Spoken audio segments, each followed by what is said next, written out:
الحمرا میں چھوڑ کے الحمد کر رہے تھے، تو آج ہمارے ساتھ یہ الحمرا کی بجائے اب محفل میں کریں گے، تو یقیناً یہ دیکھیں کہ تبدیلی کے ساتھ ساتھ ہم بھی تبدیلی لے آئے ہیں۔ تو ماشاءاللہ بڑے میچور آرٹسٹ ہیں، ہمارے سینئر ہیں، دوست ہیں، بڑے پیارے فنکار ہیں۔ تو کیا ظفر بھائی کیا کہتے ہیں آپ؟ میں اللہ کا شکر گزار ہوں کہ کافی عرصے کے بعد میں ایک چینج ٹیم کے اندر کام کر رہا ہوں۔ اظہر ملک صاحب کے ساتھ کام کرنے کی بڑی پرانی میری خواہش تھی جب یہ ساہیوال میں تھے، اور میں کہتا تھا کہ میں ان کے ساتھ کام کروں، ان کی تعریفیں، ان کے ٹرینڈ کیے ہوئے فنکار میں نے مارکیٹ میں دیکھے۔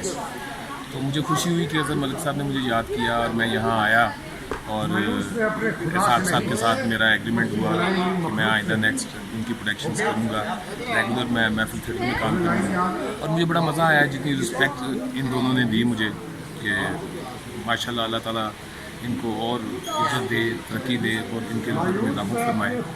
اور جیسے ان کی رپورٹ میں نے مارکیٹ کی سنی ہے، گڈ پے ماسٹر ہیں، اور مینرزم دوسرے بیک سٹیج کے، اور سارا کچھ فنکارانہ ماحول ہے یہاں پر۔ تو میں اپنے ویورز کو یہ ضرور کہوں گا کہ ضرور آئیے گا محفل تھیٹر میں، اور اس چیز کو اپریشیٹ کیجیے گا۔ آئندہ میں انشاءاللہ تعالیٰ آپ کو محفل تھیٹر میں ہی نظر آؤں۔